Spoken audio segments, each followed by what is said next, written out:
नमस्कार दोस्तों, हम आज बात करेंगे संविधान के बारे में। संविधान को इंग्लिश में कॉन्स्टिट्यूशन कहते हैं।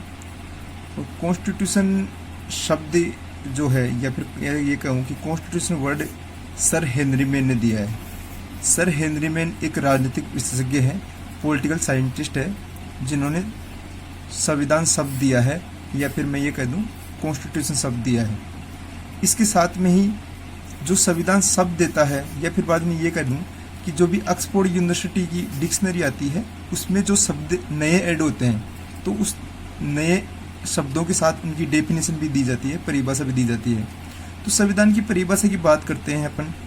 परिभाषा में बात करें तो नियमों व कानूनों के संग्रह को संविधान कहते हैं। नियमों व कानूनों के संग्रह को संविधान कहते हैं, या फिर बाद में इंग्लिश में कहें rule and regulation is constitution.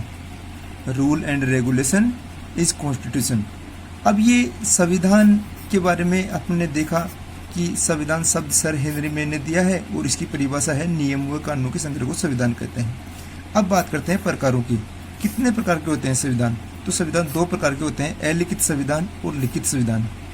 अब आपने सुना होगा कि लिखित संविधान के बारे में तो सुना है, लेकिन अलिखित संविधानों के बारे में नहीं सुना। मैं आपको बताने जा रहा हूँ कि अलिखित संविधान में वो होते हैं जो परंपराओं के ऊपर आधारित होते हैं। जैसे प्राचीन काल में जब संविधान नहीं हुआ करते थे, उस समय राजाओं के आदेश के द्वारा ही शासन होता था।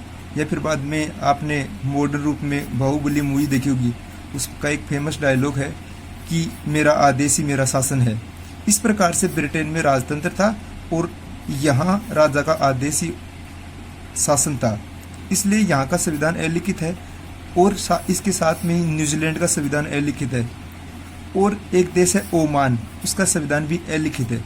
अब आप ये तीन देशों का नाम देखकर ये समझ पाएंगे कि इन देशों के संविधान वो हैं जो एक बुक में नहीं लिखे गए हैं, मतलब समय समय के ऊपर, और इनको विकसित संविधान भी कहा जाता है इन देशों के संविधान को। इसके साथ में अपन बात करें लिखित संविधानों की। लिखित रूप से सबसे पहले अपने पास संविधान मिलता है अमेरिका का संविधान। आपकी जानकारी के लिए बता दें कि 4 जुलाई 1776 को पहली बार अमेरिका ब्रिटेन उपनिवेश से आज़ाद हुआ था। और आज़ाद होने के बाद में इन्होंने पहले अपना संविधान का निर्माण किया और इसका संविधान 1787 में लागू किया गया। और ऐसे कहते हैं कि अमेरिका का संविधान सबसे पहला लिखित संविधान है। या फिर बाद में ये कह दूं कि ये तीन देश तो हैं अलिखित संविधान, और बाकी के इन तीन देशों को छोड़कर अधिकतर देशों के संविधान लिखे हुए हैं। हम इसमें बात करते हैं अमेरिका का संविधान, भारत का संविधान, रूस का संविधान, चीन का संविधान, या फिर बाद जापान, या फिर बाद में अधिकतर देशों के संविधान लिखित रूप में हमें मिलते हैं।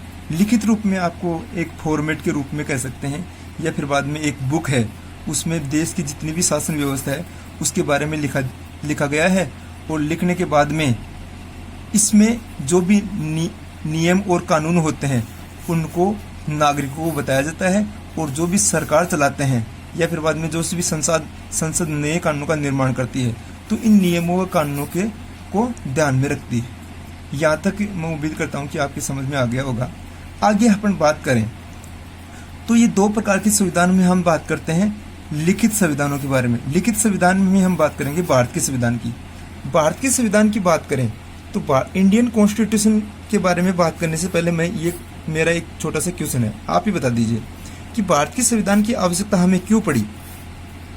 अब आपके मन में विचार आया होगा कि क्यों पड़ सकती है संविधान की आवश्यकता। संविधान की आवश्यकता इसलिए पड़ी कि हम एक स्वतंत्र देश के रूप में हमारा शासन चलाना चाहते हैं, या फिर बाद में जितने भी नियम कायदे हैं उनको एक जगह लिखकर उनके माध्यम से हम शासन चलाना चाहते हैं। देखो, उससे पहले मैं थोड़ा सा हिस्टोरिकल बैकग्राउंड की बात करूंगा, ऐतिहासिक पृष्ठभूमि की बात करता हूँ। देखो, आपने एनसीईआरटी की बुक में पढ़ा होगा कि 1498 में सबसे पहले वास्को डी गामा ने भारत की खोज की थी। ऐसे कहते हैं कि वास्को डी गामा अमेरिका की खोज करने के लिए पुर्तगाल से निकला था, और लेकिन ये मार्ग भटकने के कारण ये भारत पहुंच जाता है। और भारत में भी ये केरल पहुंचता है, केरल के कालीकट बंदरगाह पर। और कालीकट बंदरगाह पर पहुंचकर ये कहता है कि ये अमेरिका है, लेकिन इनको इसके यहाँ के लोगों के द्वारा इसको ये बताया जाता है कि अमेरिका नहीं है, ये भारत है। और ये भारत, ये अचंभित होता है भारत का नाम सुनकर कि ये कौन सा देश आ गया। तो आप इससे ये अनुमान लगा सकते हैं कि 1498 से पहले यूरोप के लोगों को ये नहीं पता था कि ये भारत नाम से भी कोई देश है। अगर ये पहले पता लग जाता ना तो हम इससे भी पहले मतलब गुलाम हो जाते। इस प्रकार से अब जैसे ही अंग्रेज़ों को ये पता लगा, वास्को डी गामा ने जाकर ये बताया कि एक भारत नाम का देश है। और ऐसे कहते हैं कि वास्को डी गामा कुल 15 यात्रा करता है यहाँ भारत की। 15 यात्राओं के माध्यम से वो अपनी बुक में लिखता है कि मैंने भारत जैसा देश कभी नहीं देखा। यहाँ आर्थिक समृद्धि अच्छी है, यहाँ की जलवायु अच्छी है, यहाँ के संसाधन अच्छे हैं, यहाँ के लोगों का नेचर अच्छा है। इस प्रकार से मतलब एक ऐसे कहते हैं कि एक अच्छी बुरी प्रशंसा वास्को डी गामा के द्वारा की जाती है। उसके बाद में इसके 102 साल बाद में यहाँ ईस्ट इंडिया कंपनी की स्थापना होती है। आपने खूब सुना होगा ईस्ट इंडिया कंपनी के बारे में। ये वो ईस्ट इंडिया कंपनी है जो सर्वप्रथम एक व्यापारिक रूप से, ऐसे कहते हैं, महारानी एलिजाबेथ की अनुमति लेकर कुछ 24 व्यापारी यहाँ आते हैं और ईस्ट इंडिया कंपनी की स्थापना करते हैं सूरत में। और ये ईस्ट इंडिया कंपनी धीरे धीरे हमारे प्रारंभ में व्यापारिक अधिकार, उसके बाद में प्रशासनिक अधिकार, हमारे आर्थिक अधिकारों के ऊपर कब्जा कर लेती है। इन कब्जाओं इसका विरोध आगे जाकर ये अधिक शोषण होने लग गया, इसलिए इसका विरोध हुआ। और विरोध होने के बाद में आपको पता होगा 10 मई 1857 को मेरठ यूपी में क्रांति हुई, 1857 क्रांति। इसके बारे में कुछ विद्वान ये भी कहते हैं कि ये हमारा प्रथम स्वतंत्रता संग्राम था। इसमें हमारे लोगों के द्वारा एकजुटता दिखाई गई और इसके साथ में ही समय समय के ऊपर लोगों ने अच्छा सहयोग किया हमारे सैनिकों का। इसका अलग से हम बात कर लेंगे एक दिन इसके बारे में। चलो ये आगे देखते हैं। उसके बाद में 1947 में हमें ब्रिटेन द्वारा आज़ाद कर दिया जाता है और 1947 से लेकर अब तक हमारा देश संविधान से चल रहा है। ठीक है, हमारा देश संविधान से चल रहा है। ये देखो, अपने छोटी सी हिस्टोरिकल बैकग्राउंड की बात की है। इसमें हम आगे जाकर बात करेंगे, आगे की क्लासों में बात करेंगे कि कैसे हमारे संविधान का विकास हुआ। उसके लिए अलग से हम वीडियो में बात करेंगे। आप हमारे से लगातार जुड़े रहिए। हम संपूर्ण संविधान को आपको वीडियो के माध्यम से पढ़ाने का प्रयास करेंगे। अब बात करते हैं संविधान सभा की। देखो, संविधान का निर्माण करने के लिए एक संविधान की आवश्यकता पड़ती है। इसको इंग्लिश में कहते हैं कॉन्स्टिट्यूशन असेंबली, संविधान सभा। आपने खूब नाम सुन रखा होगा इसका, और नहीं सुन रखा है तो आज सुन लीजिए। अब सबसे पहले संविधान की मांग, इसको इंग्लिश में डिमांड कहते हैं। अब ये संविधान की मांग की बात करें, डिमांड की बात करें, तो मैं ये डिमांड की बात क्यों कर रहा हूँ? मैं नहीं कर रहा ये डिमांड की बात। ये डिमांड की बात कर रहे हैं 1895 में बाल गंगाधर तिलक। किससे डिमांड कर रहे हैं? ये ब्रिटिश गवर्नमेंट से क्या कर रहे हैं? संविधान सभा की डिमांड कर रहे हैं। एक संविधान सभा होनी चाहिए हमारे लिए एक, और वो संविधान सभा क्या करेगी? हमारा एक संविधान बनाएगी जिसमें हम हमारे नियम और कानून रखेंगे, उसके माध्यम से हमारा देश का शासन चलेगा। लेकिन इसकी मांग को नहीं माना जाता है, इनकी मांग को ठुकरा दिया जाता है। उसके बाद में बात करते हैं, महात्मा गांधी का नाम सुना होगा, मोहनदास करमचंद गांधी, जो गुजरात में जन्मे थे। इनको आज़ादी का अच्छा श्रेय दिया जाता है। इनके द्वारा 1922 में अंग्रेजी सरकार के द्वारा ये कहा गया कि आप क्या करो, एक संविधान सभा की मांग की इन्होंने, और ब्रिटिश गवर्नमेंट से कहा कि आप एक संविधान सभा बनाओ ताकि हमारे क्या हो, हमारे लिए, हमारे लोगों के लिए क्या नियम और कानून बना सकें, और उनके तहत, जिसके तहत हम क्या करेंगे, जिसके तहत हम एक संविधान निर्माण करेंगे। आगे चलकर स्वराज्य दल के नाम से एक दल होता है, राजनीतिक दल होता है स्वराज्य दल। इसका निर्माण दो लोग करते हैं। एक तो होते हैं जो अपने प्रथम प्रधानमंत्री थे जवाहरलाल नेहरू, उनके पिताजी थे, और मोतीलाल नेहरू, और एक CR दास के नाम से इन दो लोगों ने ये राजनीतिक दल बनाया था। और ये राजनीतिक दल आगे जाकर 1923 में स्वराज किसकी मांग करता है? संविधान सभा की मांग करता है। एक मार्क्सवादी विचारक हैं एम.एन. रॉय, पूरा नाम है मानवेंद्र नाथ रॉय। ये इनके द्वारा संविधान सभा की मांग की जाती है। ब्रिटिश सरकार को पत्र लिखा जाता है कि भारत में एक संविधान सभा की क्या होनी चाहिए, एक संविधान सभा होनी चाहिए।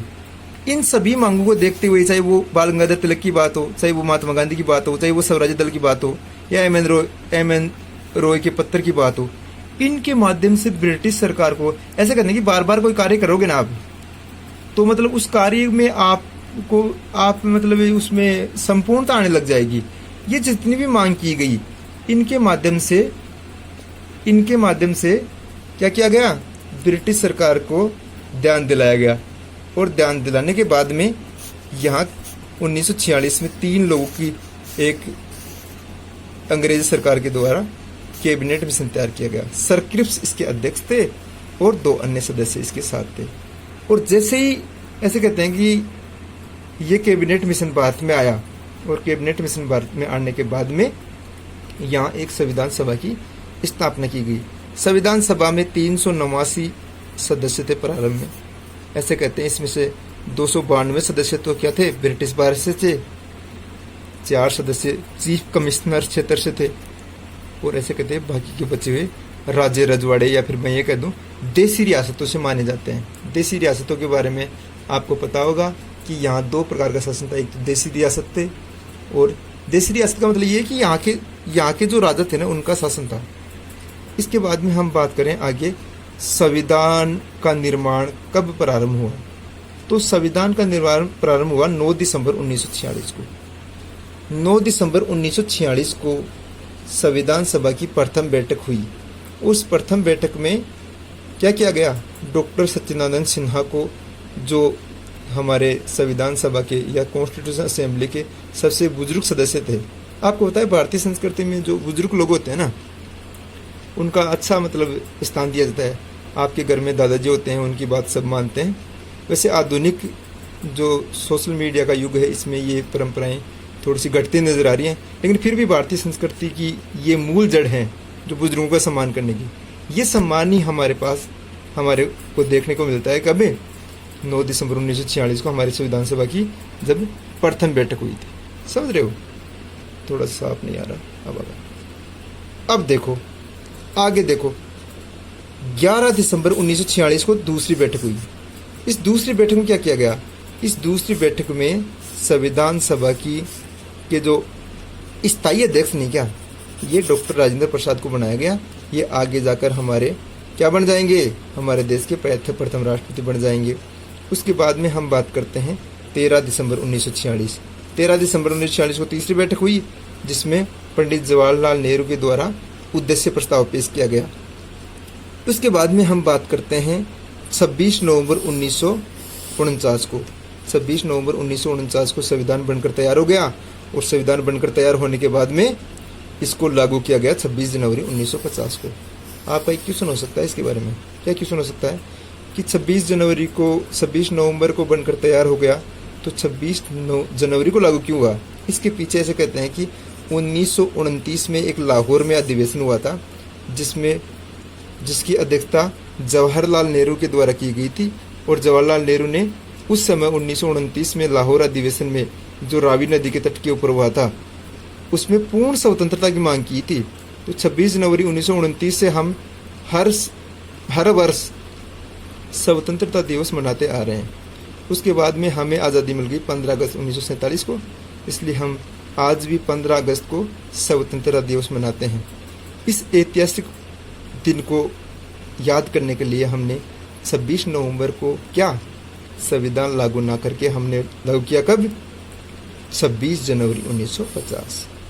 और आपको पता है कि वर्तमान प्रधानमंत्री माननीय, आपको नाम तो पता ही होगा ना, नरेंद्र मोदी ने 2015 से 26 नवंबर को विधि दिवस के रूप में, या फिर मैं ये कह दूं संविधान दिवस के रूप में मनाना प्रारंभ कर दिया। ठीक है, 2015 से लेकर 2020 तक, जैसे अभी 20 चल रहा है, हर वर्ष हम क्या करते मनाते हैं, 26 नवंबर को संविधान दिवस मनाते हैं। ठीक है, अब बात करते हैं संविधान निर्माण की जो अंतिम बैठक थी, वो हुई थी 24 जनवरी 1950। ये डेट बहुत महत्वपूर्ण है आपके लिए, इसको आप ध्यान में रखिए।